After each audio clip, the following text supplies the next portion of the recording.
I'm so glad you found your way here tonight.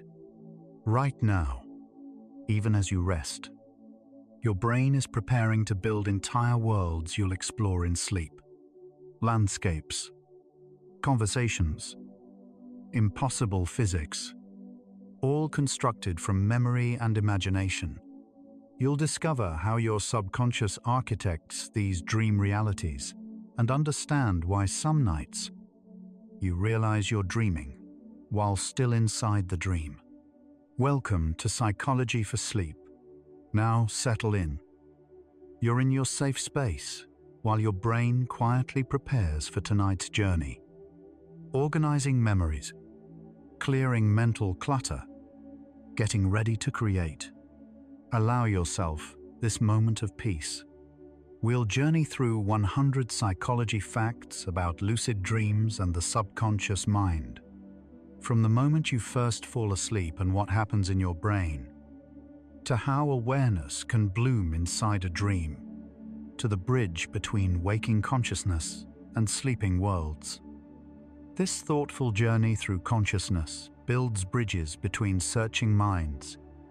Your gentle support, a like, subscribe, or quiet share, creates a pathway for more dream explorers to discover this sanctuary and brings us closer to protect this peaceful space for every tired mind who finds their way here. One peaceful night, one sleepy soul at a time. Your healing journey inspires ours. Let yourself settle completely here. Feel your jaw unclench, your breath deepen naturally. You can let these thoughts drift past without holding them. Sense that soothing heaviness enveloping you, like your consciousness slowly dimming its brightness. Thoughts dissolving into the peaceful fog of approaching sleep. Safe and undisturbed. Close your eyes and breathe deeply. You're floating where memories rest safely in gentle darkness. Let your mind merge with infinite peace. And now we begin. Every night, your brain guides you through a carefully orchestrated cycle of sleep stages, repeating roughly every 90 minutes until morning.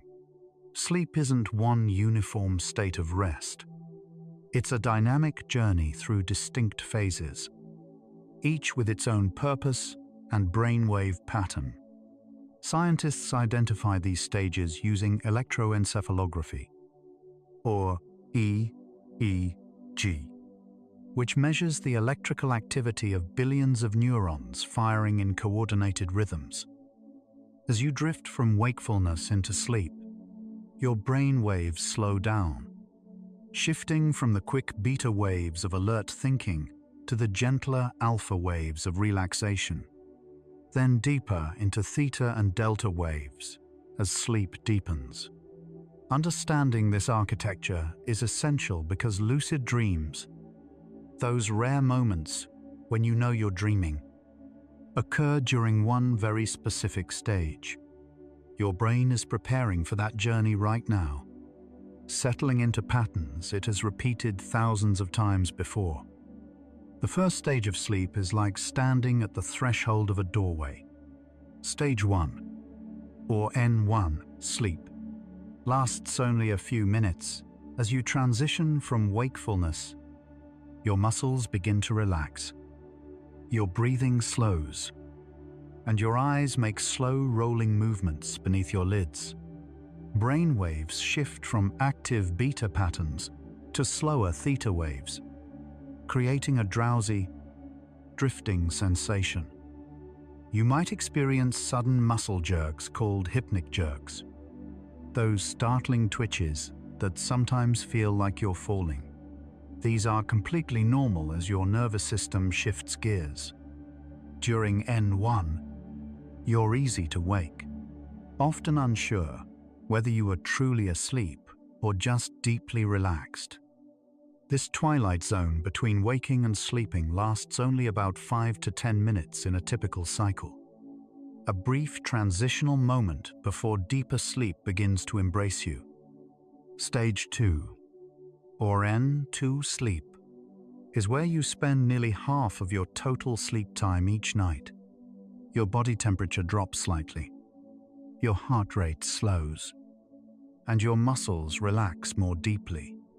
Brain waves continue to slow, but they're punctuated by sudden bursts of activity called sleep spindles. Brief, rhythmic waves that last just a second or two. Scientists believe these spindles play a crucial role in memory consolidation, helping transfer information from short-term to long-term storage.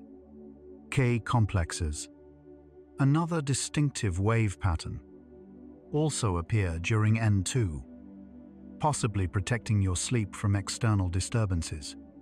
You're still relatively easy to wake during stage 2, but you're clearly asleep now, drifting deeper with each passing minute. This stage forms the foundation of restorative sleep, preparing your brain and body for what comes next.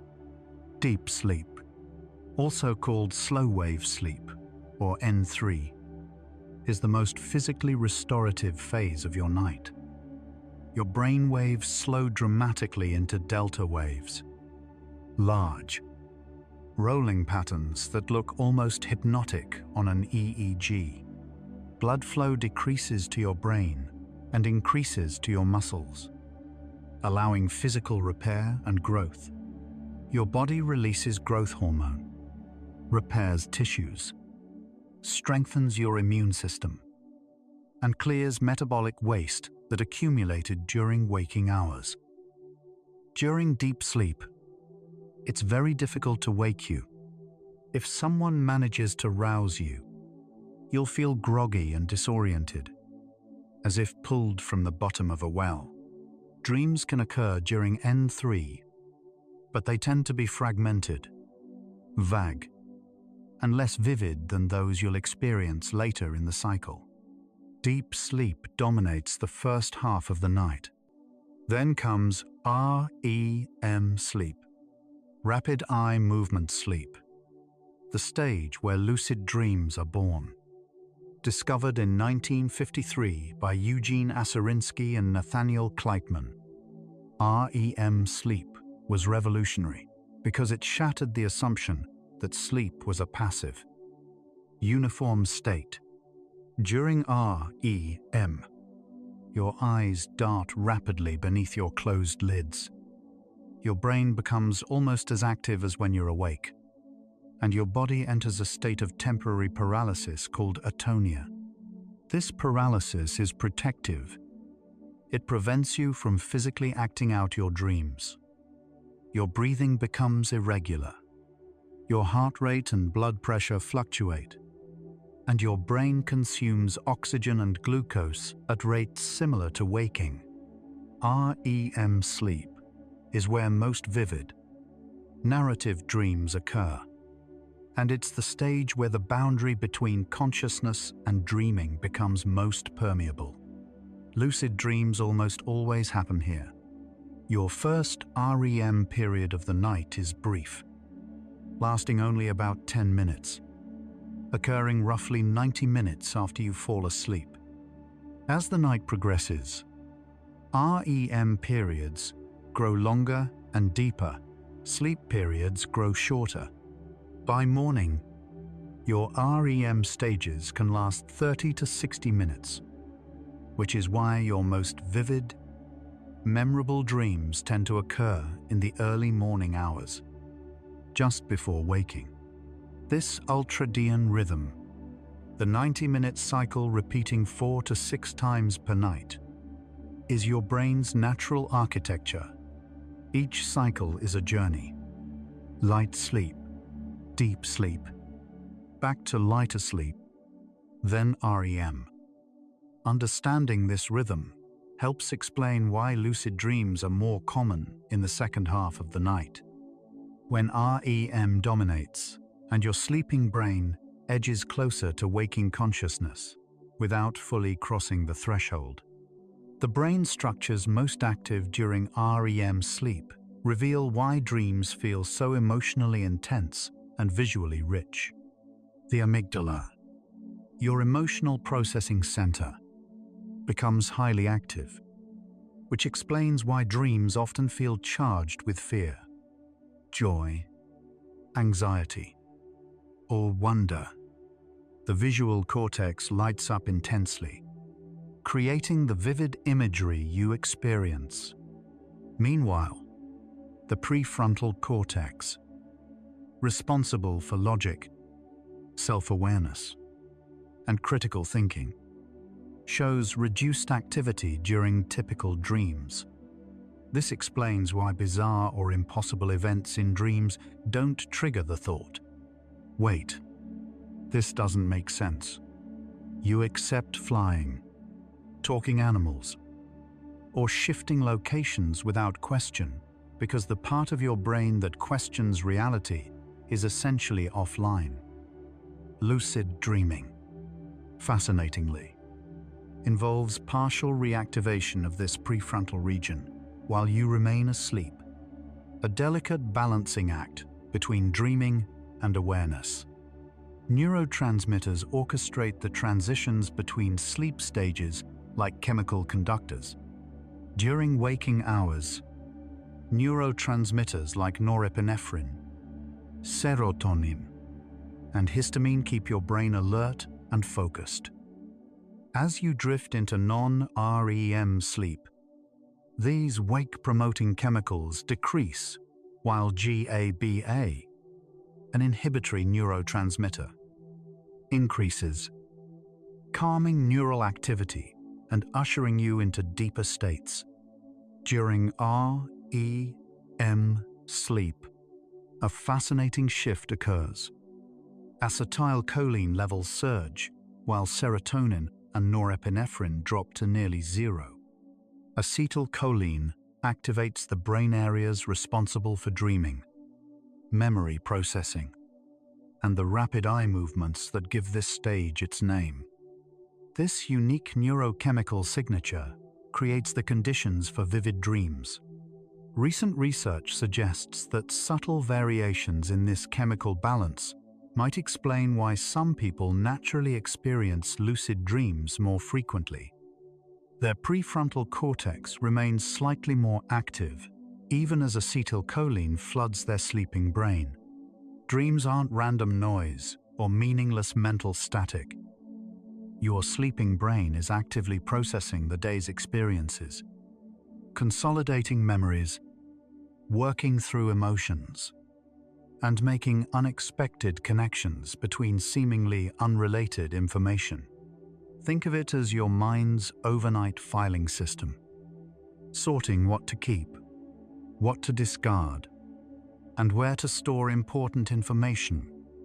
Studies using fMRI scans show that brain regions active during a learning task during the day reactivate during REM sleep, essentially rehearsing and strengthening those neural pathways.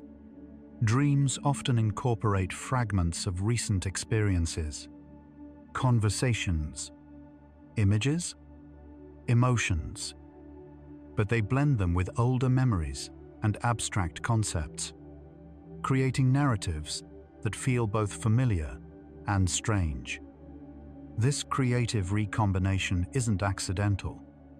It may be how your brain discovers new insights, solves problems, and integrates new information into your existing understanding. So what exactly is a lucid dream? It's a dream in which you become aware that you're dreaming while the dream is still happening. This metacognitive awareness, thinking about your own thinking, is fascinating because it requires parts of your brain to wake up while you remain physiologically asleep. In a typical dream, you're immersed in the experience without questioning its reality. In a lucid dream, a shift occurs. You recognize the impossibility of your situation, the inconsistency of your surroundings, or simply have the sudden realization, this is a dream. Once lucid, many people discover they can exert some degree of control, choosing where to go, what to do, even altering the dream environment itself. Not everyone experiences lucid dreams, and for those who do, they vary in frequency, clarity, and the level of control achieved. But the experience is unmistakable once it happens. Lucid dreaming is not a modern concept or New Age invention. It has roots stretching back thousands of years. Ancient Tibetan Buddhists practiced dream yoga, a meditation technique aimed at maintaining awareness during sleep to explore consciousness and prepare for death. Hindu and Buddhist texts describe yogis achieving lucidity to transcend the illusion of both waking and dreaming life. Aristotle wrote about the phenomenon in his work On Dreams, noting that often when one is asleep, there is something in consciousness which declares that what then presents itself is but a dream. The term lucid dreaming itself was coined in 1913 by Dutch psychiatrist Frederik van Eden, who kept meticulous records of his own lucid dreams. But scientific validation didn't arrive until much later, when researchers found ways to objectively verify that lucid dreamers were indeed aware while asleep. The scientific breakthrough came in the late 1970s, thanks to researchers like Stephen LaBerge at Stanford University. The challenge was simple but profound. How do you prove someone is aware inside a dream without waking them up? LaBerge and other pioneers developed an elegant solution. They trained lucid dreamers to perform a predetermined eye movement pattern, such as looking left, right in a specific rhythm. Once they became lucid, because eye movements aren't paralyzed during REM sleep like the rest of the body, these signals could be detected on an EEG. When dreamers successfully signaled from inside their lucid dreams, it provided objective, measurable proof that consciousness and sleep could coexist. This brought lucid dreaming from anecdotal curiosity into legitimate neuroscientific research, allowing us to explore consciousness itself in entirely new ways. Not everyone experiences lucid dreams with the same frequency. Research suggests that about 55% of people have had at least one lucid dream in their lifetime, while roughly 23% experience them monthly or more often. A small percentage, perhaps 1 to 2%, are natural, frequent lucid dreamers who enter this state several times per week without any special training. Children and teenagers report lucid dreams more frequently than adults, possibly because their sleep patterns include more REM time, or because their developing brains maintain different patterns of neural activity during sleep. Interestingly, people who engage in regular meditation, particularly mindfulness practices, show higher rates of lucid dreaming. The connection makes sense. Both lucid dreaming and meditation involve cultivating metacognitive awareness, the ability to observe your own mental processes with clarity and without judgment. Your brain doesn't construct dreams from nothing. It draws from a vast library of memories, emotions, sensations, and knowledge accumulated throughout your life. The hippocampus, your brain's memory hub, remains active during REM sleep, retrieving fragments of experience that get woven into dream narratives. Recent memories often appear, but so do distant ones, sometimes combined in unexpected ways. You might dream of your childhood home but find your current co-workers inside, or experience a conversation with someone who died years ago. The sleeping brain is remarkably creative, blending past and present, real and imagined, to create scenarios that feel coherent in the moment. This Associative processing might explain why dreams sometimes offer insights or solutions to problems. Your mind is making connections it wouldn't consider during linear, waking thought. Dream content reveals patterns that transcend culture and geography. Researchers analyzing thousands of dream reports from around the world have identified common themes: being chased, falling, flying, appearing in public unprepared or naked, teeth falling out, and discovering new rooms in familiar buildings. Emotions in dreams skew negative. Anxiety, fear, and confusion appear more often than joy or contentment, possibly because the amygdala's high activity during REM prioritizes processing threatening or emotionally challenging experiences. Social interactions dominate dream content. Most dreams involve other people, conversations, conflicts, or collaborations. Physical sensations like touch, movement, and even pain can occur, though the paralysis of REM sleep prevents actual movement. Understanding these patterns helps explain why lucid dreamers, once aware, often choose to explore these recurring themes with conscious intention rather than passive acceptance. The sensory experience of dreams is fascinating because it occurs entirely within your brain. No external input required. Your visual cortex generates imagery without light entering your eyes. Your auditory cortex creates sounds without vibrations reaching your ears. And your somatosensory cortex can produce sensations of touch, temperature, or movement without any physical stimulus. This demonstrates the brain's capacity to simulate reality. In waking life, perception is a combination of external input and internal prediction. Your brain constantly constructs a model of the world and updates it with sensory data. In dreams, external data drops away, and your brain runs on pure internal modeling. This is why dreams can feel utterly real in the moment. All the neural pathways associated with seeing, hearing, and feeling are active, just as they would be during waking experience. Time perception shifts strangely in dreams. A dream that feels like hours might unfold in just minutes of real time. While some dreams seem compressed, events rushing past in chaotic speed. Studies have shown that time in dreams roughly corresponds to real time.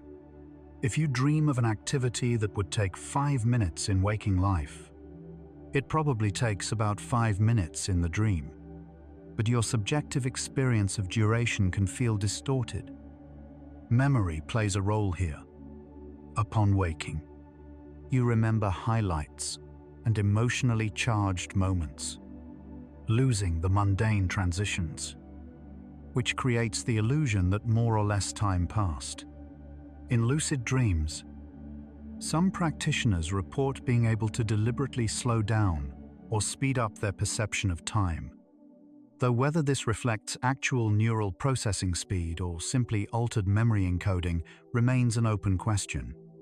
Dream recall varies dramatically from person to person. Some people wake with vivid, detailed memories of multiple dreams each night, while others rarely remember dreaming at all. Though everyone dreams during REM sleep, the difference often relates to how and when you wake up. Waking directly from REM sleep greatly increases recall because the dream is still active in short-term memory. If you transition through lighter sleep stages before waking, the memory fades quickly, like trying to hold water in your hands. Writing down dreams immediately upon waking strengthens recall over time, training your brain to prioritize dream memories. People who practice lucid dreaming often develop excellent dream recall as a side effect, because achieving lucidity requires noticing dream signs and patterns, which demands paying close attention to dream content, a skill that reinforces memory formation. The content of your dreams is influenced by your waking life, but not always in obvious ways. Stress, anxiety, and unresolved emotional conflicts often surface symbolically. Being chased might represent avoiding a problem. Falling might reflect feeling out of control. Being trapped could mirror feelings of helplessness. However, dream symbolism isn't universal or fixed. The same image might mean entirely different things to different people based on personal associations. Recent research has moved away from symbolic interpretation toward understanding dreams as emotional processing. Your sleeping brain doesn't speak in coded metaphors requiring expert translation.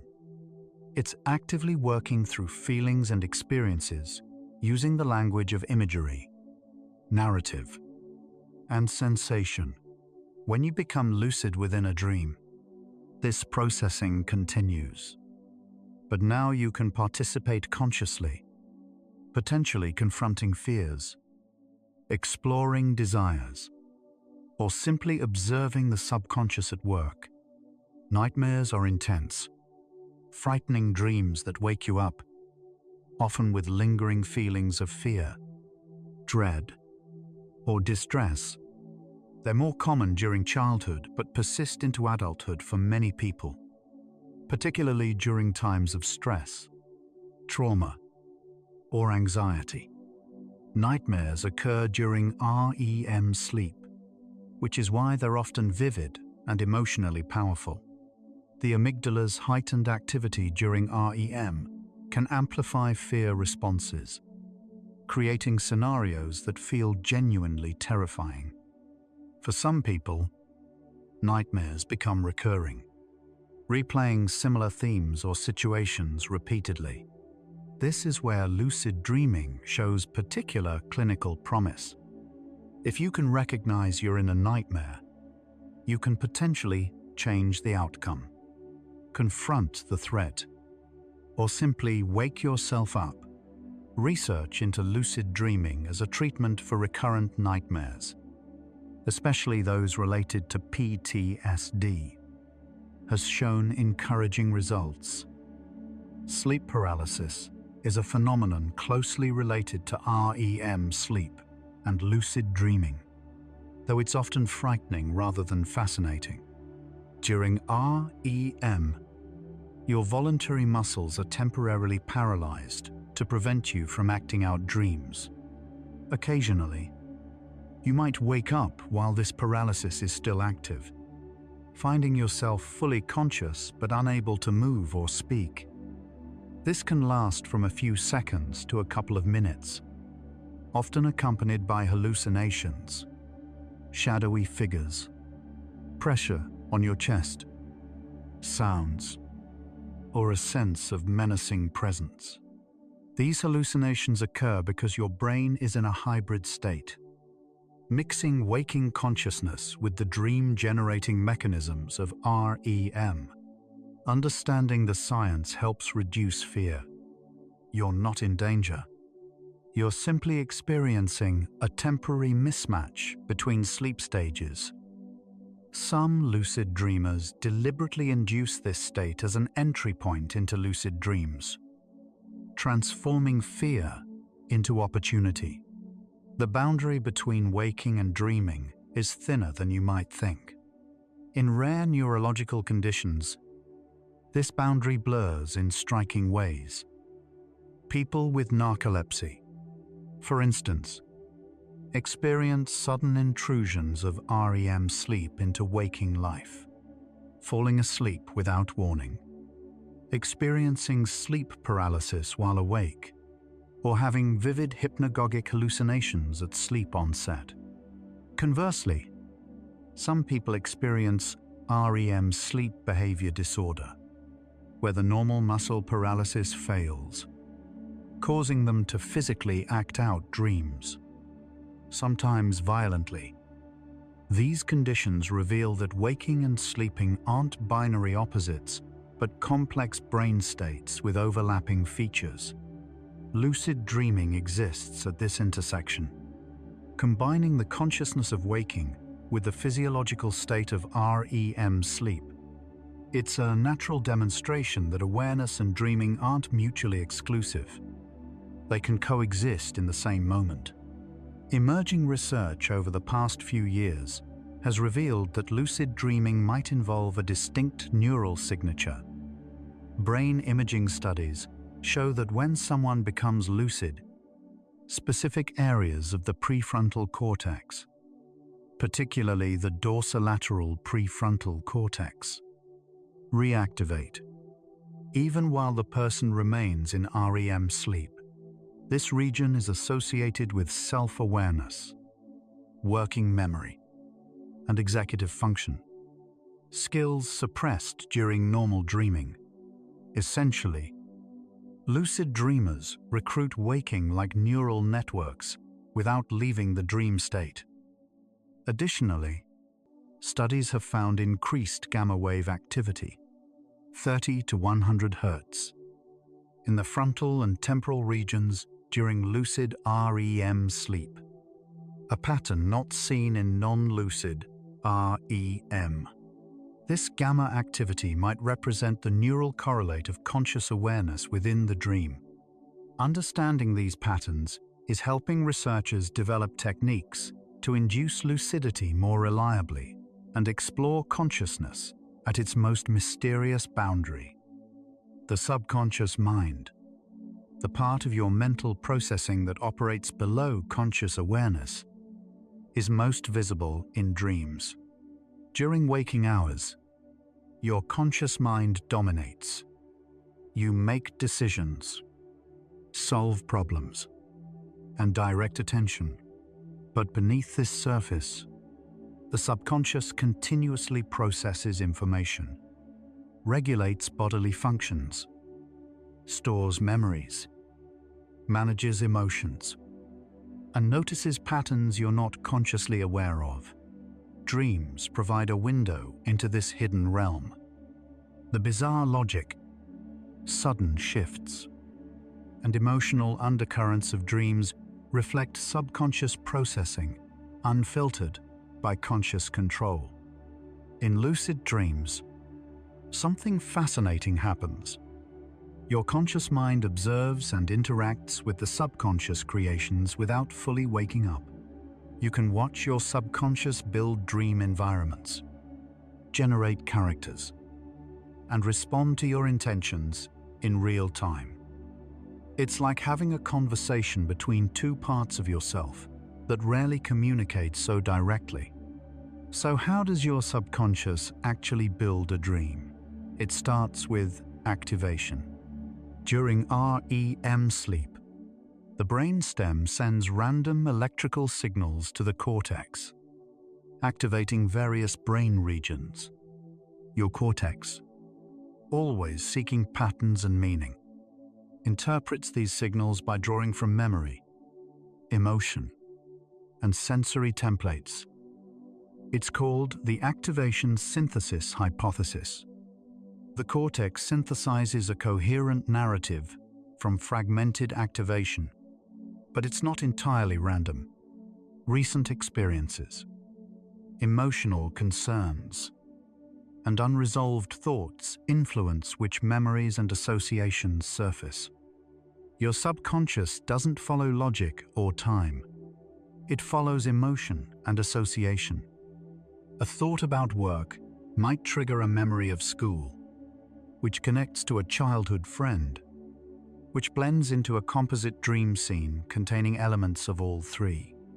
This associative, emotion-driven architecture explains why dreams feel meaningful even when they defy rational explanation.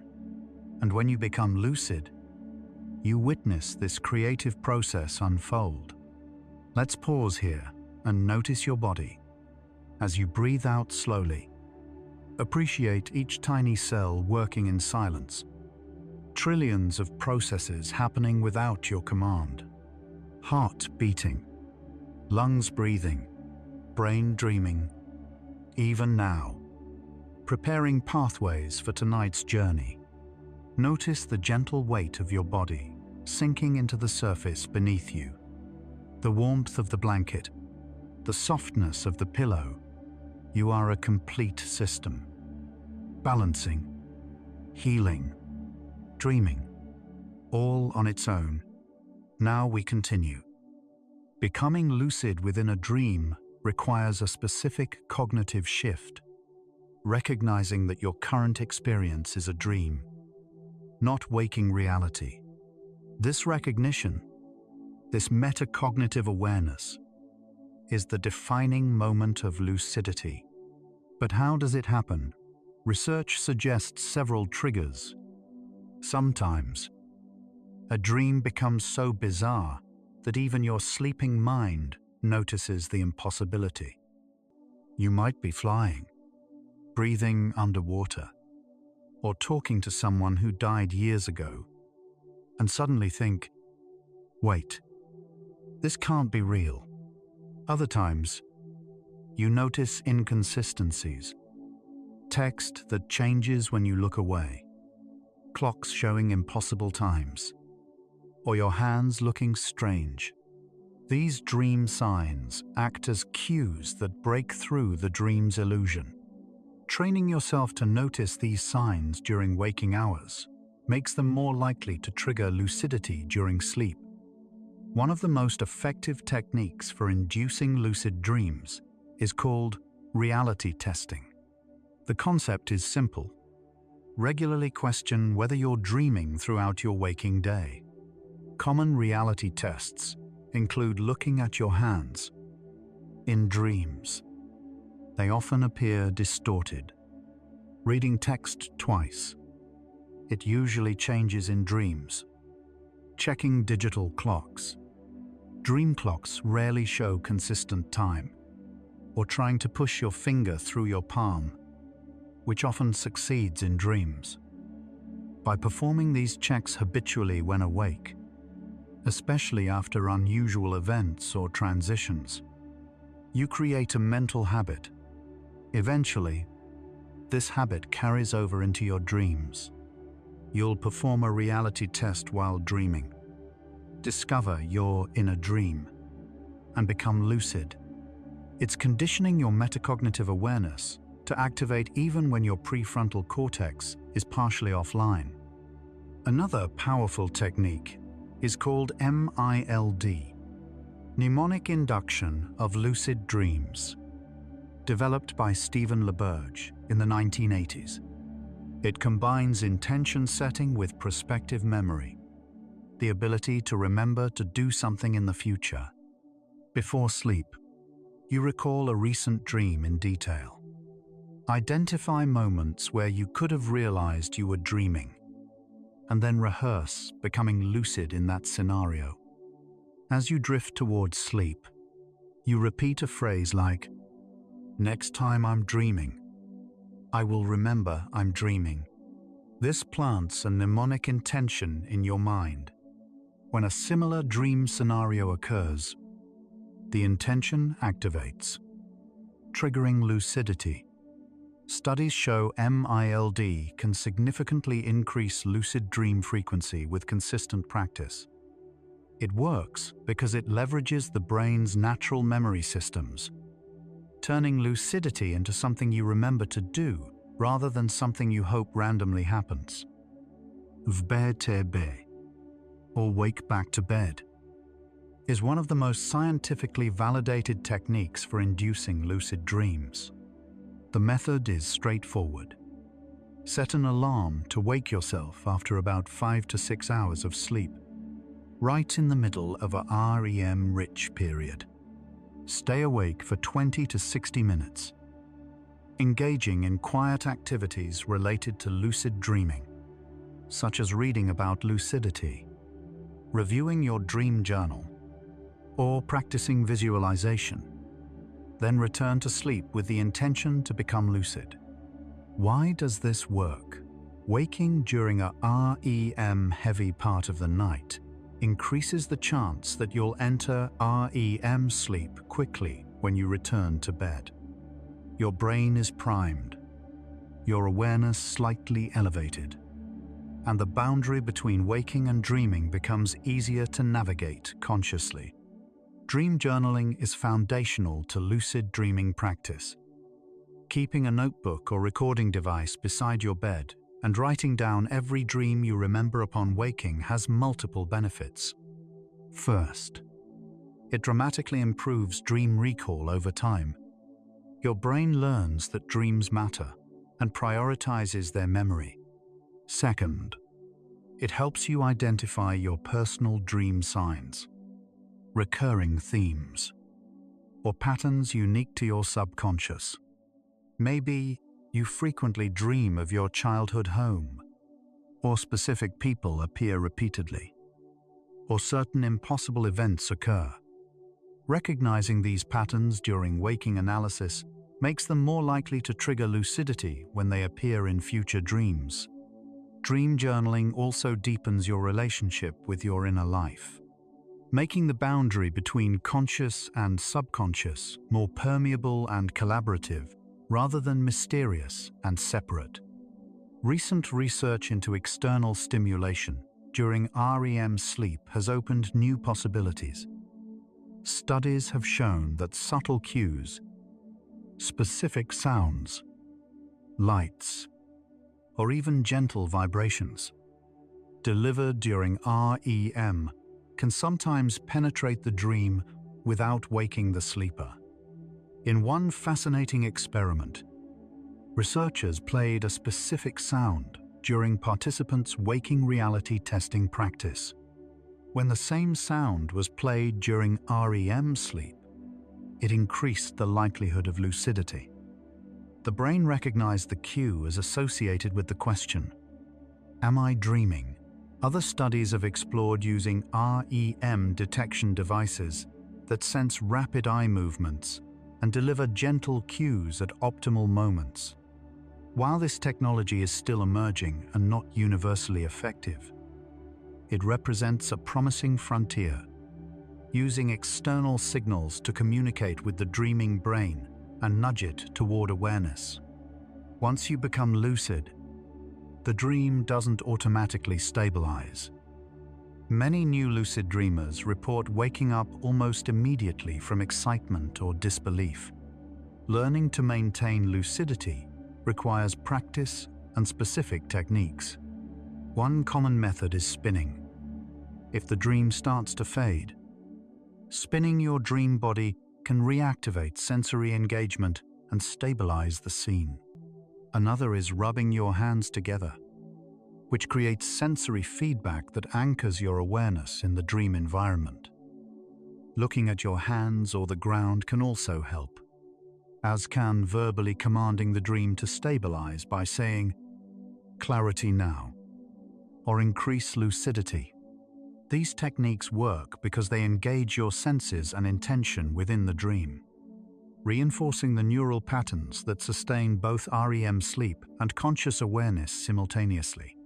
Control within lucid dreams varies widely. Some lucid dreamers report godlike abilities, flying, shapeshifting, creating objects from nothing, or altering entire landscapes with a thought. Others find they can influence the dream only subtly or not at all, maintaining awareness but remaining passive observers. Research suggests that control improves with practice and expectation. If you believe you can fly in a dream, you're more likely to succeed. The subconscious responds to your intentions, but not always in predictable ways. Sometimes it resists, generating obstacles or transforming your desired outcome into something unexpected. This interplay between conscious will and subconscious creativity makes lucid dreaming endlessly fascinating. You're collaborating with parts of your mind that don't follow waking logic, and the results can be surprising, beautiful, or profound. Neuroscientists have discovered that the brain areas activated during specific tasks in waking life are also activated when you perform those tasks in a lucid dream. Singing activates auditory and motor regions. Imagining movement activates motor cortex. And problem-solving engages frontal executive areas. This has profound implications. Lucid dreams might serve as a safe, immersive simulation environment for practicing skills. Athletes have used lucid dreaming to mentally rehearse complex movements, musicians to practice performances, and people recovering from physical injuries to maintain neural pathways associated with movement. Recent research has found that athletes and musicians who practice movements in lucid dreams can show subtle improvements in waking performance, as the brain activates similar motor pathways during both real and imagined practice. The sleeping brain doesn't distinguish simulated experience from real experience in terms of neural activation. Emotional healing is one of lucid dreaming's most promising clinical applications, particularly for people suffering from recurrent nightmares related to PTSD, anxiety disorders, or trauma. In traditional nightmares, the dreamer is helpless, reliving terrifying scenarios without control. But in lucid nightmares, awareness changes everything. Once you realize you're dreaming, you can choose to confront the threat, rewrite the scenario, or simply observe without fear, knowing it's not real. Studies conducted over the past 3 years have shown that teaching nightmare sufferers lucid dreaming techniques significantly reduces nightmare frequency and intensity. Some participants reported that after confronting their nightmares lucidly just a few times, the nightmares stopped entirely. The subconscious, it seems, responds to conscious acknowledgement and loses the need to replay the trauma once it's been faced. Imagery, rehearsal therapy, or IRT, combined with lucid dreaming training, is now being tested as a PTSD treatment. IRT involves rewriting nightmares while awake, imagining the nightmare with a different, empowered ending. When combined with lucid dreaming skills, patients can not only rehearse new endings while awake, but also implement them in real time during the nightmare itself. Recent clinical trials published in 2023 show promising reductions in PTSD symptoms, improved sleep quality, and decreased anxiety levels through combined IRT lucid dreaming training. The ability to transform a recurring nightmare from a source of terror into an opportunity for mastery and healing is profound.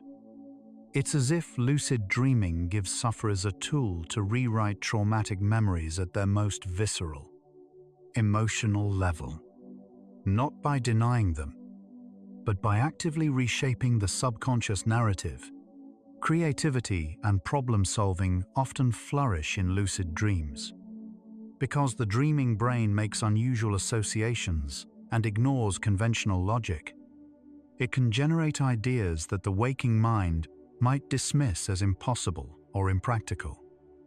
Many artists, writers, and scientists throughout history have reported breakthrough insights emerging from dreams. In lucid dreams, you can deliberately seek creative solutions. Some lucid dreamers ask the dream itself for answers, literally posing questions to dream characters or waiting to see what their subconscious produces. Others explore imaginary landscapes, examine impossible objects, or experiment with concepts that defy physics. Recent studies have asked lucid dreamers to solve creative problems within their dreams. Many reported innovative solutions they later applied in waking life. suggesting the dreaming mind can generate novel ideas when freed from waking constraints. One of the most profound aspects of lucid dreaming is the ability to communicate with your subconscious directly through dream characters. In normal dreams, characters seem autonomous, behaving unpredictably. In lucid dreams, you can ask them questions. Who are you? What do you represent? What do I need to know? The answers can be surprising, sometimes cryptic, sometimes startlingly clear. Some psychologists view this as a dialogue between conscious and unconscious aspects of the self. Dream characters might embody repressed emotions, unacknowledged desires, or internalized voices from your past. Engaging them consciously can lead to insights about your inner life that are difficult to access through waking introspection alone. It's a form of self-therapy, conducted in the most intimate theater imaginable. The landscape of your own sleeping mind. The neuroscience of lucid dreaming is still being mapped, but recent advances in brain imaging and EEG technology are revealing fascinating details. Recent brain imaging studies have found that lucid dreamers show increased connectivity between the frontal cortex and posterior brain regions during lucid REM, suggesting enhanced communication between awareness centers and sensory processing areas. Earlier research discovered that frequent lucid dreamers have increased gray matter volume in the frontopolar cortex, a region associated with self-reflection and metacognition. This suggests that lucid dreaming isn't just a quirky sleep phenomenon. It's a trainable skill that physically alters the brain in ways that might enhance self-awareness, critical thinking, and emotional regulation even during waking life. Ethical questions surround lucid dreaming, particularly regarding control, consent, and the nature of experience. If you can control your dreams, does that diminish their value as expressions of the subconscious? Some psychologists worry that excessive control might suppress important emotional processing. Others argue the opposite. Conscious engagement with the subconscious enhances integration rather than repression. There are also philosophical questions about the nature of experience itself. If a lucid dream feels completely real, is the experience less valid than waking life? Some Buddhist and Hindu traditions suggest that recognizing the dream-like nature of waking life is as important as recognizing you're dreaming in sleep. That both states are constructions of consciousness, equally illusory and equally meaningful. Lucid dreaming becomes not just a sleep skill but a philosophical practice, questioning the nature of reality itself. You're still here with me, thoughts still flickering like candlelight. Just notice. Don't judge. Just notice where your mind is. We're exploring consciousness itself, the very thing doing the exploring right now.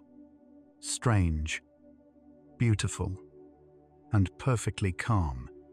Let's drift onward together. Meditation and lucid dreaming share a common foundation: metacognitive awareness. Both practices train you to observe your thoughts, emotions, and sensations without becoming lost in them. Mindfulness meditation, in particular, strengthens the very neural networks that become active during lucid dreams. The dorsolateral prefrontal cortex and areas involved in self-monitoring. Studies show that people with regular meditation practices are significantly more likely to experience spontaneous lucid dreams. One recent study found that even brief mindfulness training, just 10 minutes per day for a few weeks, increased lucid dream frequency in participants. The mechanism makes sense. If you spend waking hours practicing detached observation of mental content, that habit naturally extends into sleep, making it easier to notice when you're dreaming. The relationship between sleep quality and lucid dreaming is complex. You might assume poor sleep would reduce lucidity, but research shows mixed results. Some people experience more lucid dreams during periods of disrupted sleep or irregular schedules, possibly because fragmented sleep increases the number of REM periods and transitions. However, chronic sleep deprivation definitely harms lucid dreaming capacity because it suppresses overall REM sleep. The sweet spot seems to be consistent. Sufficient sleep with intentional practices, weekend sleep-ins, when you naturally get extra REM time, often produce spontaneous lucid dreams. The key is balancing healthy sleep hygiene with strategic techniques like WBTB that temporarily disrupt sleep in controlled ways to enhance lucidity without compromising overall rest. Technology is increasingly intersecting with lucid dreaming research and practice. Consumer devices now claim to detect REM sleep and deliver cues, lights, sounds, or vibrations to trigger lucidity. While some users report success, scientific validation is still limited, and results vary widely between individuals. More promising are research-grade technologies like transcranial alternating current stimulation. Researchers found that applying 40 Hz stimulation to the frontal cortex during REM sleep can increase lucid dream incidence in participants. Though this technology is not yet commercially available, such technologies hint at a future where lucid dreaming could be reliably induced through safe, non-invasive brain stimulation. The ethics and implications of such control remain topics of ongoing debate. Supplements and substances have long been associated with dream enhancement, though scientific evidence is limited and mixed. Galantamine, an acetylcholinesterase inhibitor used to treat Alzheimer's, has shown the most promise. By preventing the breakdown of acetylcholine, the neurotransmitter abundant during REM, it can increase dream vividness and lucidity. Studies suggest taking galantamine during a WBTB session can significantly boost lucid dream probability. However, side effects and long-term safety for healthy individuals aren't fully understood. Other substances like vitamin B6, mugwort, or melatonin have anecdotal support, but little rigorous scientific validation. The safest, most effective path to lucid dreaming remains behavioral training, reality testing, me, I, le, de, vbe, te, be, and meditation, rather than chemical shortcuts. The brain's natural capacity for awareness, when properly cultivated, is remarkably powerful. Cultural attitudes toward dreaming and lucid dreaming vary dramatically across the world. Western cultures have historically viewed dreams as either meaningless neurological noise or symbolic puzzles requiring interpretation. Eastern traditions, particularly in Tibetan Buddhism and Hindu yoga, have long treated dreams as valid states of consciousness worthy of cultivation and exploration. Indigenous cultures in Australia, the Americas, and Africa often view dreams as portals to spiritual realms or communication with ancestors. In some societies, lucid dreaming is taught to children as a normal skill, while in others, it's virtually unknown. This cultural diversity suggests that our relationship with dreaming is learned, not innate. Your beliefs about dreams, whether they're important, meaningful, or controllable, shape your actual dream experiences more than you might realize. False awakenings are one of the most disorienting dream experiences and offer unique opportunities for lucidity. In a false awakening, you dream that you've woken up. You might dream of getting out of bed, brushing your teeth, or starting your morning routine, only to actually wake up later and realize the entire experience was a dream. Sometimes false awakenings chain together. You wake up multiple times, each layer another dream. These experiences highlight how convincingly your brain can simulate reality. They're also excellent triggers for lucidity because the act of waking often prompts reality testing. If you make a habit of performing a reality check every time you wake up, you'll eventually catch yourself during a false awakening. Recognize it as a dream and become lucid. Sleep inertia. That groggy, disoriented feeling immediately after waking affects lucid dream recall and stability.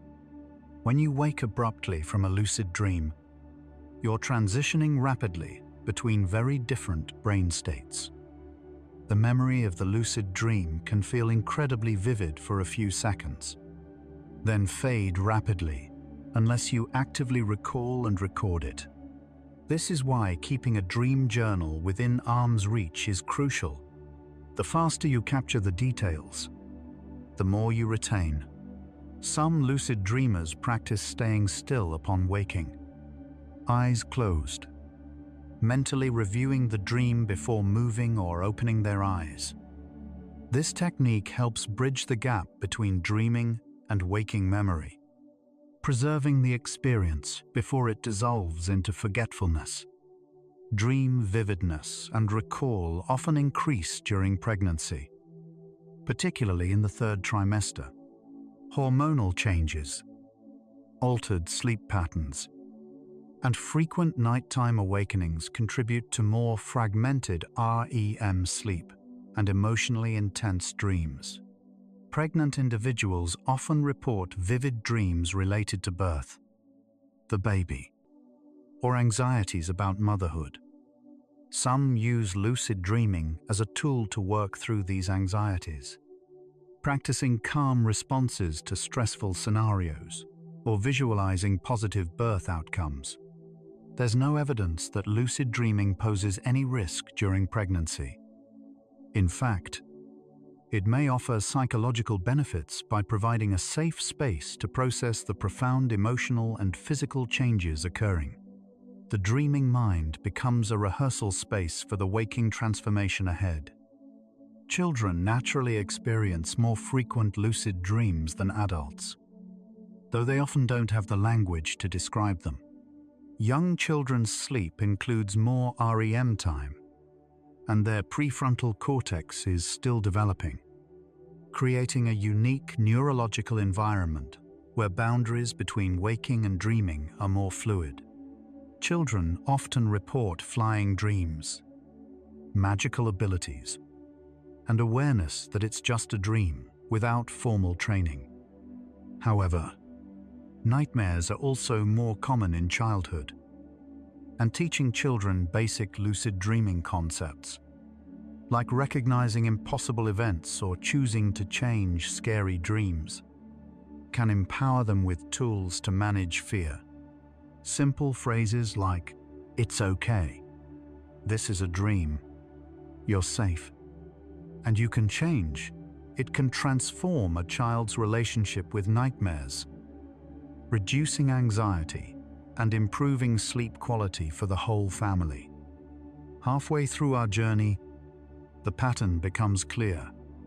Lucid dreaming is not a supernatural phenomenon or mystical escape, but a natural capacity of the human brain, a state where consciousness and sleep coexist through specific neural mechanisms.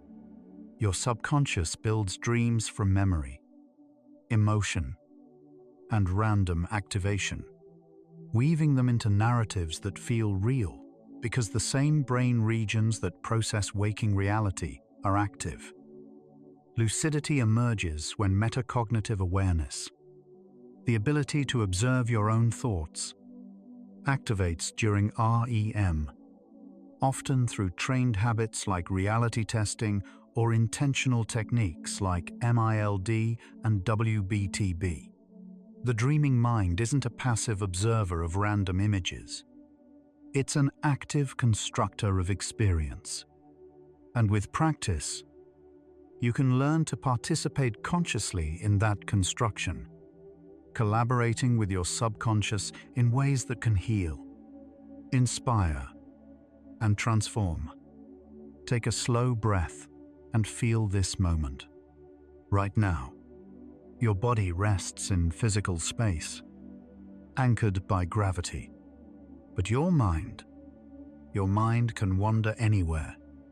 In dreams, you've been to places that don't exist.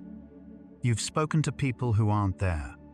Time stretched and compressed in ways impossible in waking life. Yet it all felt real. Consciousness is not confined to your skull, to this room, to this moment. It is vast, creative, boundless. Even now, as you drift closer to sleep, your mind prepares to explore worlds only you will see. And we continue the journey. Beyond personal exploration, lucid dreaming is being studied as a therapeutic tool for a range of psychological conditions. Anxiety disorders, phobias, and depression all involve thought patterns and emotional responses that feel overwhelming and automatic. Lucid dreaming offers a space to practice alternative responses in a low-stakes environment. Someone with social anxiety might practice confident interactions in a lucid dream. Someone with a phobia of heights might gradually expose themselves to heights in the safety of a dream where they know nothing can truly harm them. While not a replacement for traditional therapy, lucid dreaming can complement treatment by providing experiential practice in managing emotions and confronting fears. A kind of exposure therapy conducted entirely within the mind's own simulation. Researchers have explored lucid dreaming as a tool for enhancing creativity in professional designers and artists. Participants trained in lucid dreaming reported encountering design concepts unlike anything they'd consciously considered. Forms with impossible geometries, materials that don't exist, spatial arrangements that defied physics. While these designs couldn't be built literally, they inspired innovative approaches to real-world projects. Many reported that exploring architectural spaces within their dreams and sketching what they found upon waking expanded their creative possibilities. The dreaming mind, unconstrained by practical limitations, generated visual and spatial ideas that the waking mind could then adapt and refine. Lucid dreaming became a creative research tool, expanding the palette of possibilities beyond what conscious imagination alone could produce. Spiritual and contemplative traditions have long used lucid dreaming for purposes beyond psychology or creativity. Tibetan dream yoga, for instance, views lucid dreaming as preparation for death, training the mind to remain aware during the dissolution of consciousness. Practitioners believe that mastering awareness in dreams helps maintain awareness during the bardos, the transitional states after death described in Tibetan Buddhism. Whether or not you hold these beliefs, the practice offers something valuable: the direct experience of consciousness existing independently of sensory input, body awareness, or external reality.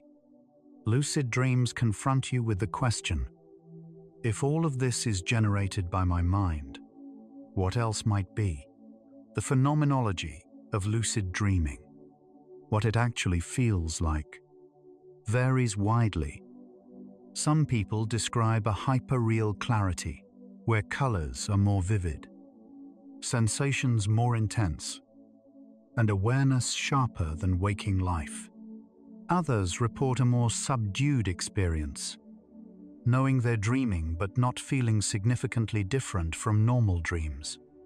The level of control ranges from total mastery, manifesting objects, changing locations at will, to minimal influence, aware but carried along by the dream's momentum. This variability might reflect differences in neural activation patterns, individual differences in metacognitive ability, or simply how much practice someone has. What's consistent, though, is the profound strangeness of the experience. Your mind awake within its own creation. Simultaneously, the dreamer and the dream.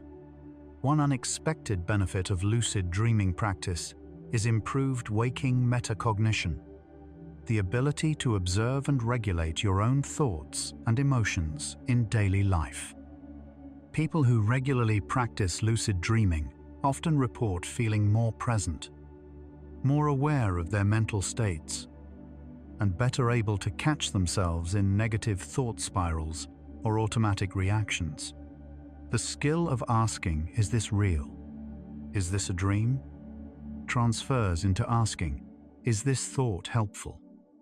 Is this belief true?"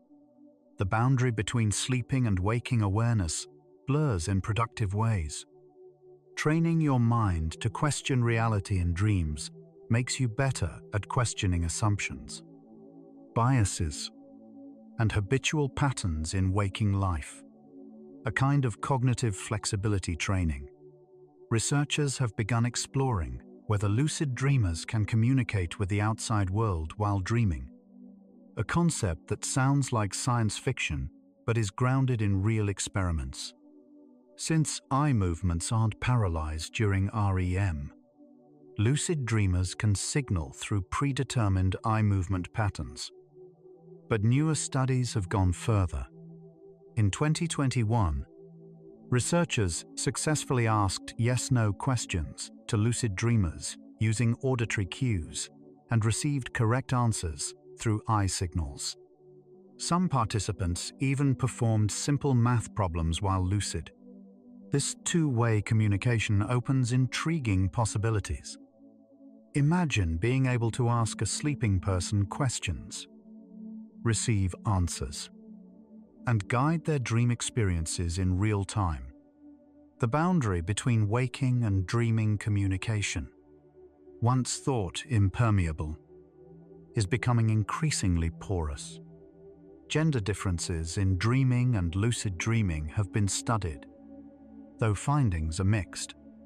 Some research suggests women recall dreams more frequently than men, possibly due to differences in brain connectivity or socialization encouraging introspection. Lucid dream frequency appears roughly equal across genders, though dream content differs. Men's dreams tend to include more physical aggression and unfamiliar settings, while women's dreams include more familiar characters and indoor locations. These patterns might reflect cultural conditioning rather than biological differences. What's clear is that lucid dreaming itself is a universal human capacity, not limited by gender, age, or culture. Anyone can learn it, though individual aptitude and interest vary widely. The question, are lucid dreams less restful than normal dreams, is important for anyone considering intensive practice. Research indicates that lucid REM sleep shows the same physiological markers as non-lucid REM. Heart rate variability, brainwave patterns, muscle atonia, suggesting the restorative functions of REM continue normally. However, excessive focus on achieving lucidity, especially using techniques that disrupt sleep like frequent WBTB sessions, can fragment sleep architecture and reduce overall rest. The key is balance. Pursuing lucidity shouldn't come at the cost of sleep quality. Most experienced lucid dreamers report that occasional lucid dreams don't impair rest, and some even find them energizing. The subconscious can handle conscious observation without breaking its restorative work. It's remarkably adaptable.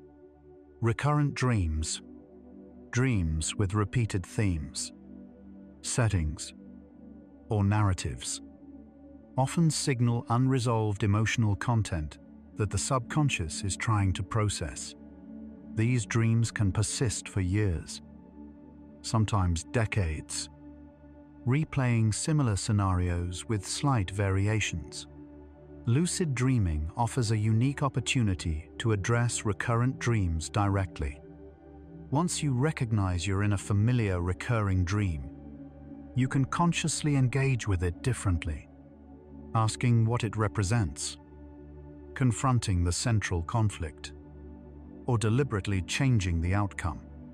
Many people report that after lucidly engaging with a recurrent dream, it stops appearing, as if the subconscious received the message and no longer needs to repeat it. Awareness itself becomes resolution.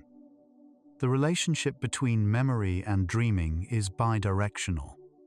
Waking memories influence dream content, and dreams influence how memories are consolidated. During REM sleep, the brain replays and reorganizes memories, strengthening important connections and pruning irrelevant ones. Lucid dreams add another layer. Conscious choices within the dream might influence which memories get reinforced.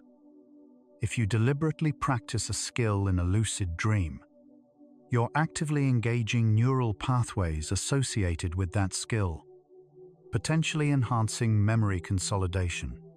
Conversely, the intense emotional experiences of lucid dreams, flying, confronting fears, exploring impossible landscapes, are often remembered more vividly than normal dreams, sometimes for years. Memory and dreaming are dance partners, each shaping the other in continuous feedback loops. Shared dreaming. The idea that two people could meet in the same dream is a popular concept in fiction and spiritual traditions, but there's no scientific evidence it's possible. Dreams are generated by your individual brain, using your unique memories, emotions, and neural architecture. Even if two people describe similar dream content, they're experiencing separate, parallel constructions. However, intention and suggestion can influence dreams powerfully. If two people discuss meeting in a dream before sleep, they might both dream of each other, creating the subjective impression of a shared experience. The phenomenon says more about the power of expectation and the social nature of consciousness than about dreams actually occupying shared space. Lucid dreamers often describe experiences of profound beauty, witnessing sunsets more vivid than any earthly sky, hearing music beyond anything they've consciously heard, feeling overwhelming love or peace. These experiences can be deeply meaningful, sometimes life-changing.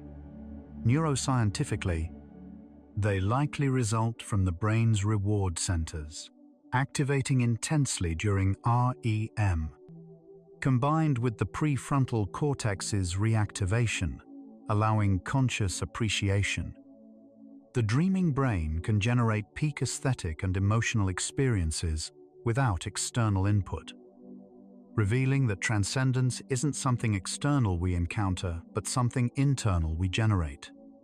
Beauty, meaning, and awe are capacities of the mind itself. Lucid dreams make this truth experientially undeniable. You are the creator and the witness of your own sublime experiences.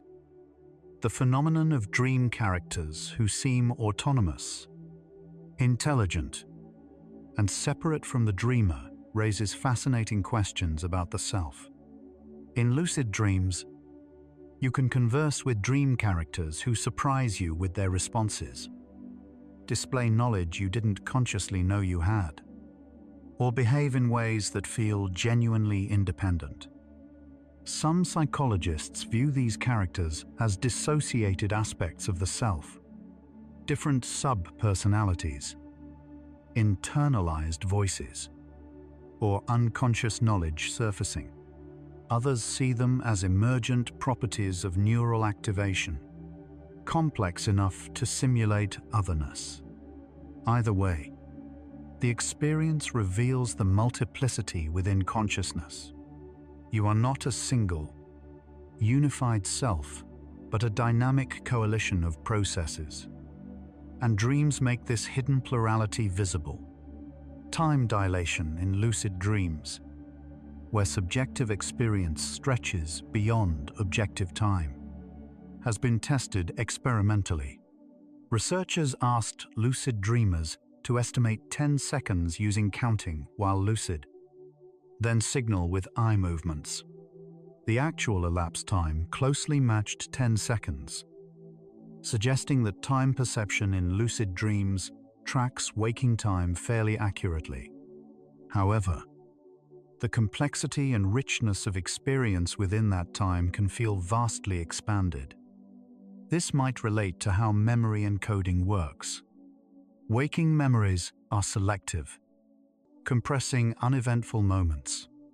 Dream memories, being vivid and unusual, are encoded densely, creating the retrospective impression that more time passed. Subjective richness, not objective duration, creates the sense of expanded time. The sensory realism of lucid dreams challenges assumptions about perception.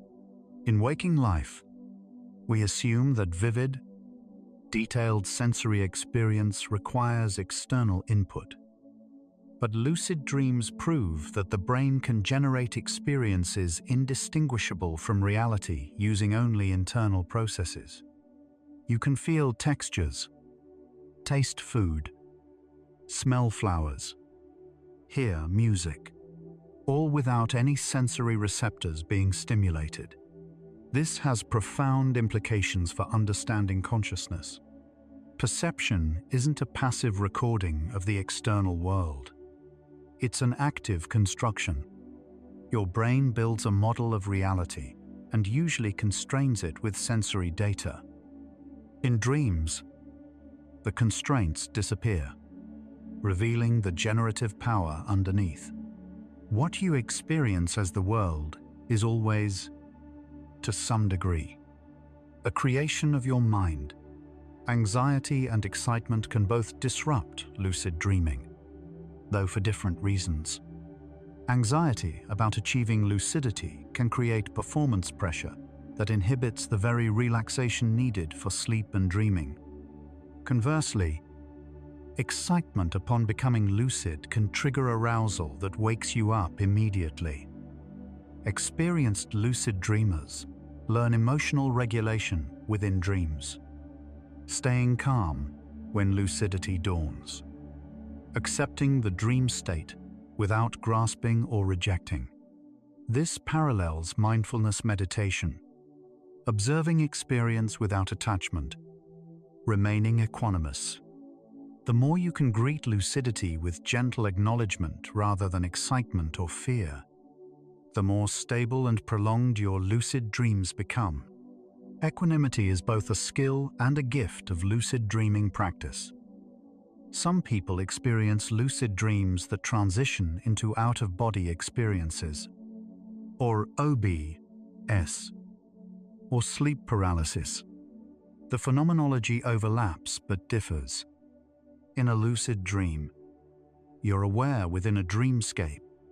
In an OBE, you perceive your physical body from outside, often floating above it.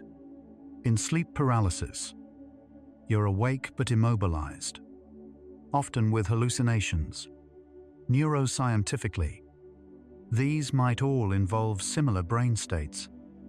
REM mechanisms active during partial waking consciousness. The differences might be interpretive. How your brain constructs the experience based on expectations and neural activation patterns, rather than discrete categories. They may represent a spectrum of hybrid conscious states where dreaming, waking, and body perception blend in fluid, unpredictable ways. Interestingly, people who are blind from birth experience lucid dreams differently depending on the cause and timing of blindness. Those blind from birth report dreams rich in sound, touch, taste, and smell, but without visual imagery. Yet they can still achieve lucidity, recognizing their dreaming through non-visual dream signs, like impossible tactile sensations or auditory inconsistencies. People who lost sight later in life often retain visual imagery in dreams, sometimes more vivid than their waking memories of sight. This demonstrates that dreaming doesn't require functional sensory organs. It requires neural pathways. The brain constructs dream experience from whatever sensory templates it has, visual or otherwise. Consciousness adapts, finding lucidity through whichever senses are available. The ethics of lucid dreaming extend into questions about responsibility and consequences. If you can control your dreams, are you responsible for what happens within them? Some people feel guilt over actions taken in lucid dreams, being aggressive, indulging forbidden desires, or failing moral tests. Psychologists generally reassure that dream actions don't carry moral weight. They're simulations, not reality, but the emotional residue can feel real. Dreams are spaces for exploring aspects of yourself, shadow sides, suppressed desires, unacknowledged fears, without real-world consequences. Lucid dreaming offers a judgment-free laboratory for self-exploration. What you discover might be uncomfortable, but it's information, not indictment. Understanding your inner landscape is the first step toward integration. Lucid dreaming and psychedelics share surprising phenomenological similarities. Both alter consciousness in ways that enhance visual vividness, dissolve ego boundaries, generate profound insights, and blur the line between self and environment. Brain imaging shows overlapping patterns. Both activate visual cortex intensely while reducing default mode network activity. The brain network, associated with self-referential thinking. Some researchers hypothesize that both states involve similar neurochemical shifts, particularly involving serotonin receptors. Interestingly, people experienced with psychedelics often report higher rates of lucid dreaming, possibly because both practices cultivate metacognitive awareness and comfort with altered states.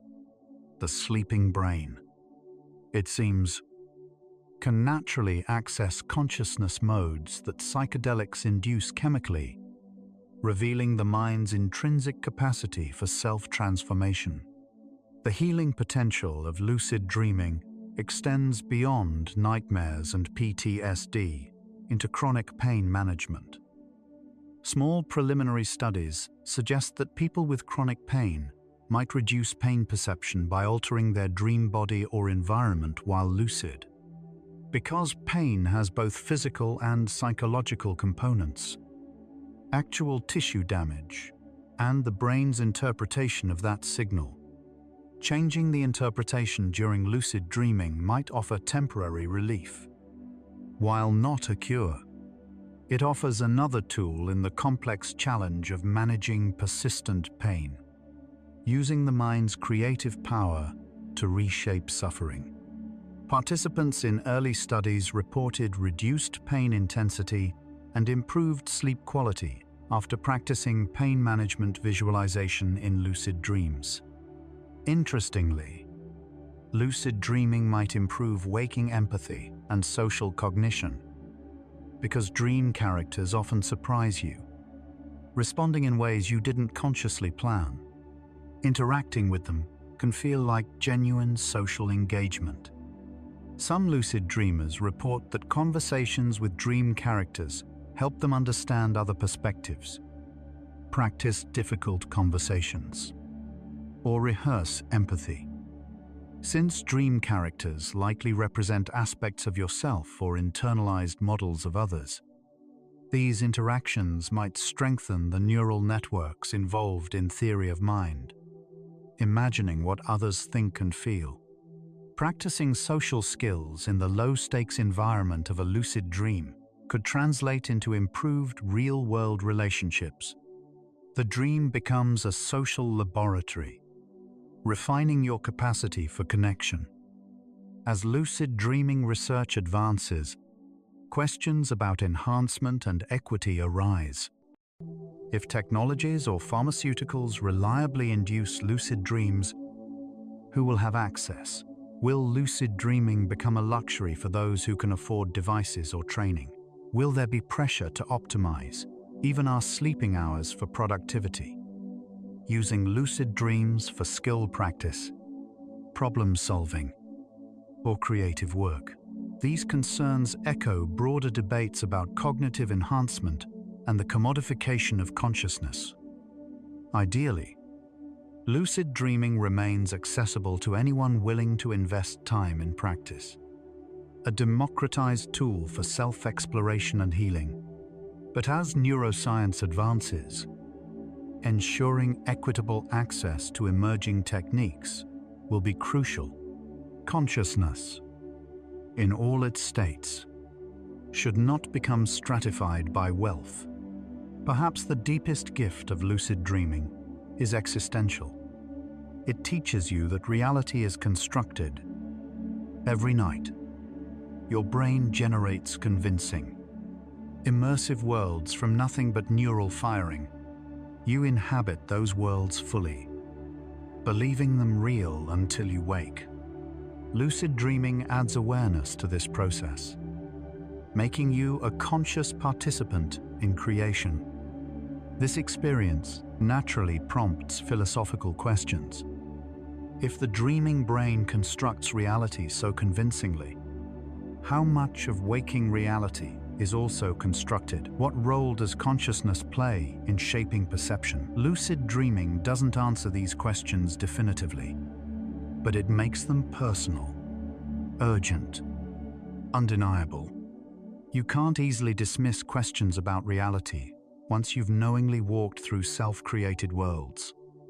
We've journeyed far into the landscape of lucid dreams, from sleep architecture and REM mechanisms, through techniques and neuroscience, to therapeutic applications and philosophical implications.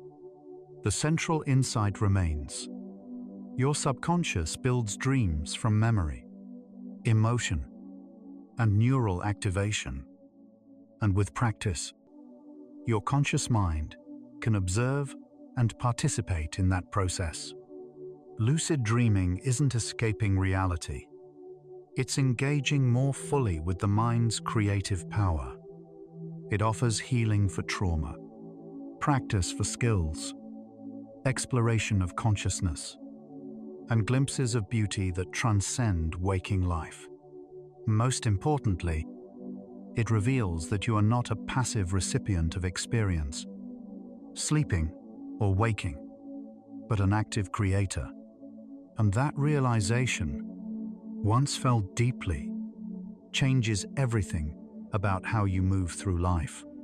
You might be feeling tired now. That's perfectly fine. Breathe slowly. Feel the cycles. Every night, You fall asleep. Every morning, you wake. Dreams come. Dreams go.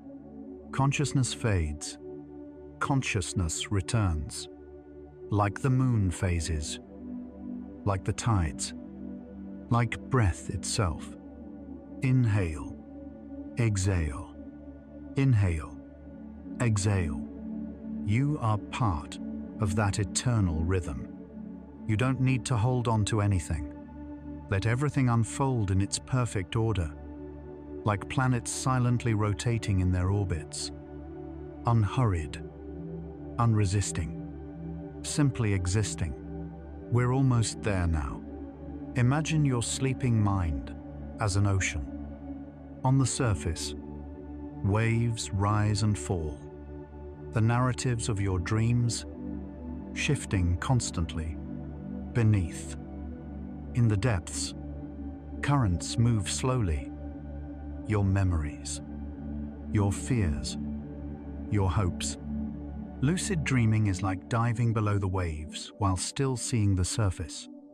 You descend into the quiet depths where your subconscious shapes the currents. Yet you remain aware of the waves above.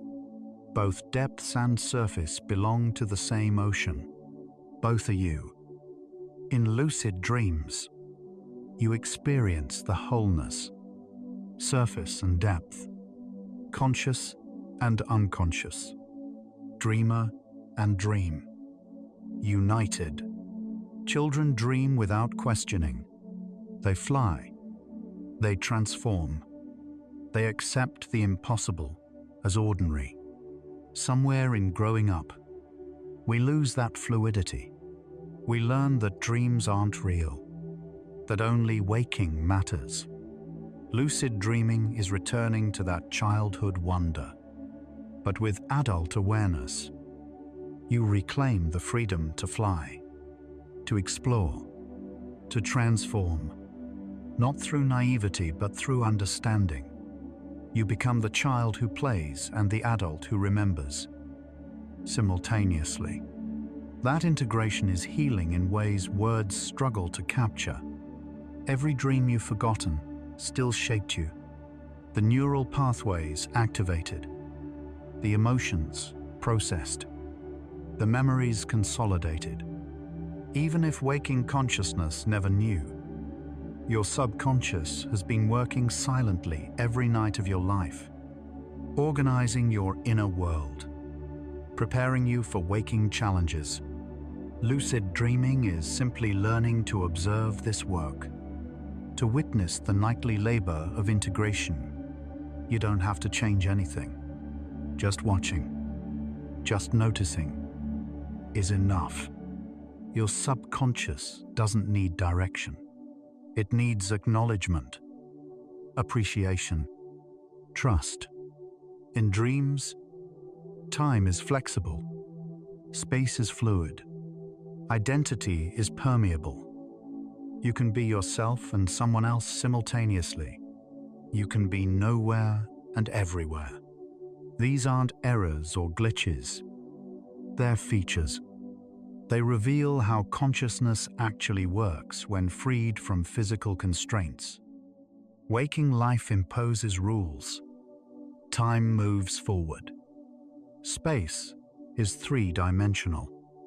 You are one person. Dreams show that consciousness doesn't require those rules. It can dance in dimensions beyond the physical. And recognizing that touches something vast and free within yourself. Lucid dreamers often speak of dream guides, characters who offer wisdom, guidance, or companionship. Whether these guides represent aspects of yourself or emergent neural patterns doesn't diminish their impact. What matters is the experience. Encountering something that feels wiser or more whole than your everyday self. These meetings can be profoundly moving, revealing that within your sleeping mind live voices of compassion, creativity, and courage you can learn from. The guide is you, and yet not only you. Some lucid dreamers practice compassion meditation within dreams, sending love and kindness to dream characters, to themselves, to the dream world itself, because the dream is your creation. Offering compassion within it is offering compassion to yourself. It's self-love in its most intimate form. The dream world softens in response. Threatening figures become gentle. Hostile environments become welcoming. It's as if your subconscious was waiting for permission to be kind to itself. And when you grant that permission, everything changes. In dreams and, eventually, in waking life too. Fear appears often in dreams. But lucid dreaming teaches that fear is optional. When you know you're dreaming, fear loses its grip. You can face the monster, knowing it can't truly harm you. You can stand at the edge of the cliff, knowing falling is impossible. This practice, facing fear without real danger, builds courage that transfers to waking life. You learn viscerally that fear is a response, not a fact. It's information, not a command, and you can choose how to respond. That realization is liberation. Lucid dreaming blurs the line between meditation and sleep. Both involve witnessing mental content without attachment. Both cultivate awareness. Both reveal the constructed nature of experience. Some practitioners speak of entering REM directly from conscious meditation without losing awareness. Whether or not you achieve this rare state, the practice itself is valuable. It teaches that consciousness is a continuum, not a binary. You are always aware. Even when awareness changes form, there's a paradox in lucid dreaming. The more you try to control, the more the dream resists. The more you relax and flow, the more responsive it becomes. Control emerges from surrender, not force. This mirrors life. We exhaust ourselves trying to control circumstances, people, outcomes. But true agency comes from accepting what is, responding skillfully, and trusting the process. Lucid dreams teach this paradox experientially. You learn to guide without forcing, to intend without grasping. And that skill transforms how you navigate waking life's uncertainties.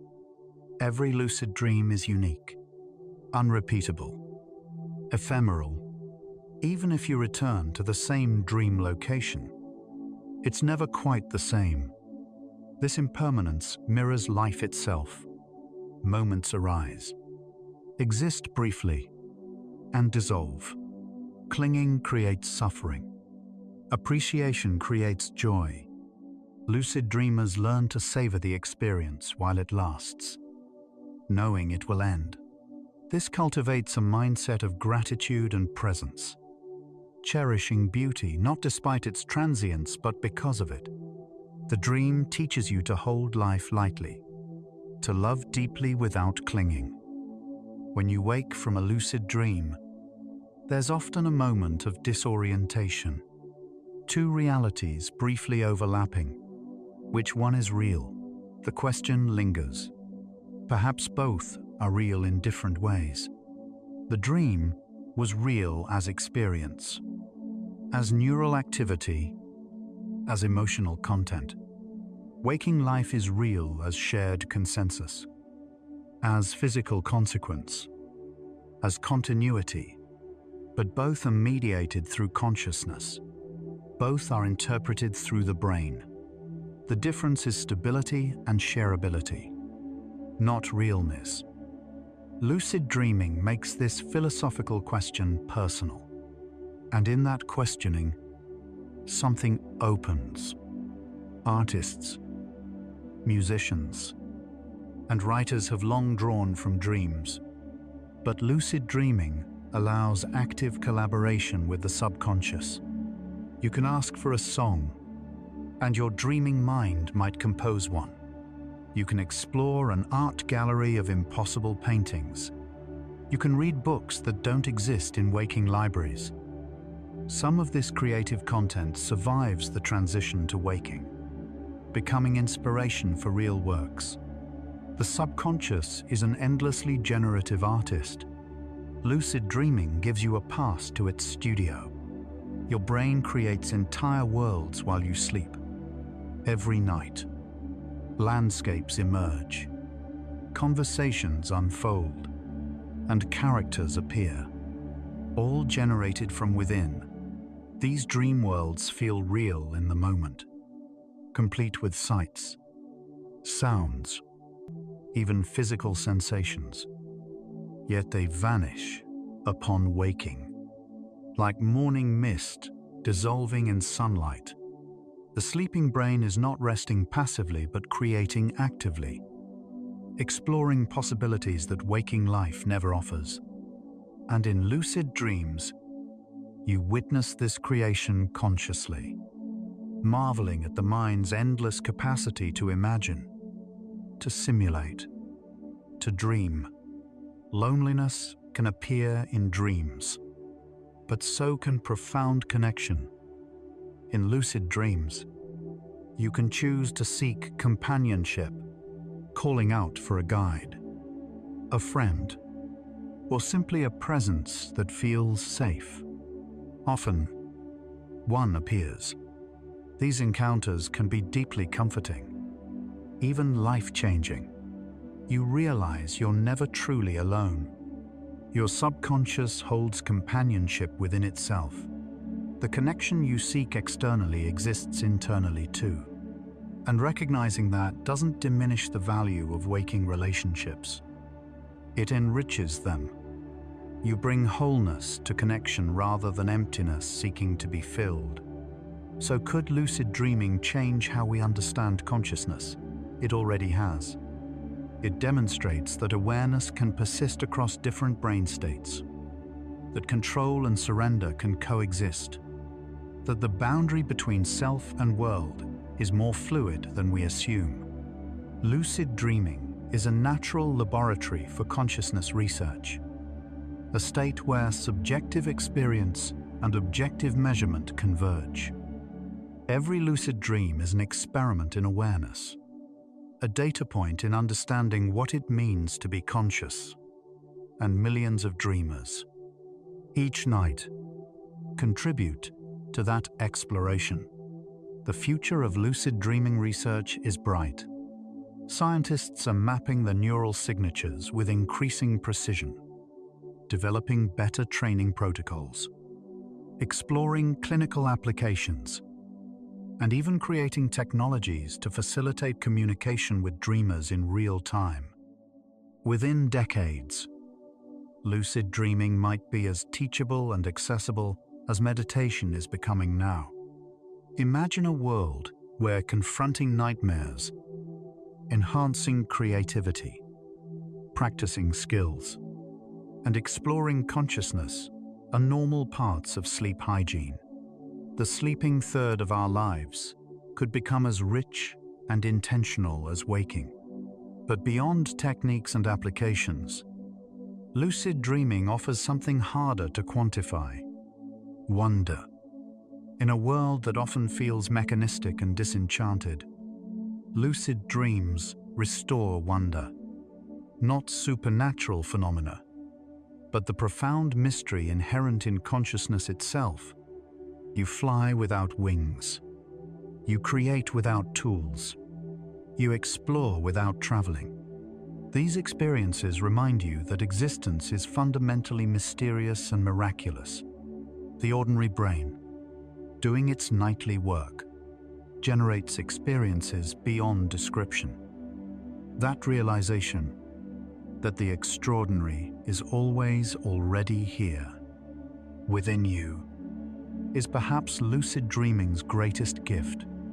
Some nights, lucidity comes easily. Other nights, despite practice, it eludes you. This variability is part of the practice. Learning to accept both success and failure without judgment is itself a lesson. Lucid dreaming teaches patience, persistence, and self-compassion. You can't force it. Only prepare conditions and invite it. That's true of so much in life. Love, creativity, insight, healing. You cultivate the soil, plant the seeds, and trust the process. And sometimes, when you stop grasping, the flower blooms. In the end, lucid dreaming is about relationship. Relationship with your subconscious, with your fears, with your creativity, with the mystery of awareness itself. It's about learning to trust the parts of yourself you can't see or control. Your subconscious has been dreaming for you every night, processing your experiences, protecting your sleep, preparing you for waking. Lucid dreaming is saying thank you to that silent partner, acknowledging its work, and learning to collaborate rather than merely coexist. That collaboration is healing. Imagine if everyone learned to lucid dream. Perhaps we'd become more comfortable with uncertainty, more creative, more compassionate. Perhaps nightmares would lose their power. Perhaps we'd approach life with more curiosity, knowing reality is more fluid than it appears. Or perhaps nothing external would change, but internally, millions would touch something vast and free within themselves. And that quiet revolution, individual consciousness expanded, might change everything, one dreamer at a time. As you drift towards sleep tonight, remember, your brain is preparing for its nightly journey. It will build worlds, weave stories, process emotions, consolidate memories. Whether you become lucid or not, the work happens. Whether you remember or not, the healing unfolds. Trust the process. Trust your subconscious. It has carried you through every night of your life. It knows what it's doing. And if, tonight or some future night, awareness blooms within the dream, welcome it gently. You've earned it.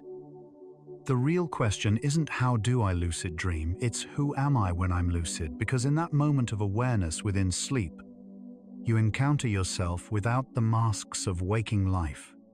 No social roles, no external judgments, no physical limitations, just consciousness, observing its own creations. What you discover there, courage, creativity, compassion, playfulness, or simply quiet presence, was always true. It was there all along, waiting beneath the surface. Lucid dreaming just reveals what was already real. Some traditions say that life is a dream, and enlightenment is waking up within it, whether that's metaphor or truth. Lucid dreaming offers a taste of what that might mean. To see through the illusion without destroying it. To participate fully while knowing it's constructed. To act with intention while accepting impermanence. These are skills of wisdom, cultivated in dreams but applicable everywhere. The lucid dreamer learns to live awake, in sleep and, eventually, in waking too. Both states become practice grounds for consciousness evolving. Your subconscious builds lucid dreams by doing what it always does, creating experience from memory, emotion, and neural patterns. But now, your conscious awareness watches. You become both the dreamer and the witness, the creator and the creation. That doubling of perspective is profound. You see that you are not your thoughts, not your emotions, not even your dreams. You are the awareness within which all of these arise. And that awareness, simple and spacious, is perhaps the truest thing about you. So here we are, at the end of our journey through lucid dreams and the subconscious mind. We've traveled from sleep architecture to neural mechanisms, from techniques to applications, from science to philosophy. But the ultimate truth is simple. You are consciousness, dreaming reality into being, every moment of every day and night. Lucid dreaming just makes that process visible for a little while. The real practice is recognizing it everywhere. In sleep, in waking, in the space between. You are always dreaming. The only question is, are you awake? And so, our quiet journey through lucid dreams and the subconscious mind comes to a gentle close. We've traveled from the basic architecture of sleep cycles to the neural mechanisms that allow awareness within dreams, discovering along the way that lucid dreaming is both a natural capacity of the brain and a trainable skill that can heal, inspire, and transform. From reality testing and MILD techniques to clinical applications for nightmares and PTSD, from the experience of confronting fear within the safety of a dream to the philosophical questions about consciousness itself, we've glimpsed how dreaming is both deeply personal and universally human. Lucid dreaming reminds us that consciousness is more fluid, creative, and mysterious than waking life suggests. Much of what shapes you happens in silence, in the nightly work of your subconscious, weaving memories, processing emotions, preparing you for tomorrow. Dreams reveal patience, adaptability, and endless creativity. Without the sleeping mind's nightly labor, waking life would fragment. By pausing to notice, to practice, to become lucid, you glimpse the partnership between consciousness and subconsciousness that sustains you. In these final moments, take the deepest breath you can. Think about consciousness itself. Yours, mine, everyone listening. All awareness everywhere. Perhaps all connected in ways we don't yet understand. You are not alone in the universe of minds. In dreams, boundaries dissolve, self and other, waking and sleeping, real and imagined blend. Perhaps that dissolution is the truth consciousness has been whispering all along. Let your entire being dissolve into the ocean of awareness, into dreamless rest, into the space before thought, where all separation ends. Prepare for deep sleep. No boundaries left, only peace. This thoughtful exploration of the mind reaching sleepless souls everywhere. A gentle like and subscribe helps others discover this peaceful space too. It only takes a moment, but it means the world to us. One quiet tap, one sleepy soul at a time. But there's no need to do anything now. Nothing at all. You've traveled far tonight. Farther than most journeys take you. You can allow these thoughts of dreams and consciousness to fade now, like stars dissolving into morning light, leaving only quiet calm behind. Let your breathing deepen.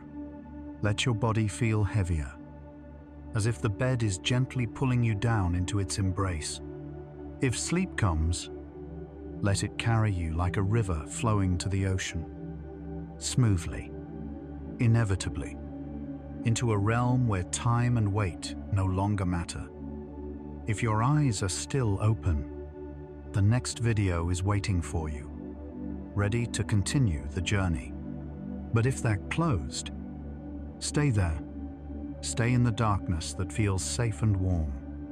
Tomorrow, dreams will still be there. Your subconscious will still be building worlds, processing your life, preparing you for what comes next. But tonight belongs to stillness. Rest well, dreamer, and remember, you are consciousness exploring itself. In every state, in every moment, awake or asleep. Good night.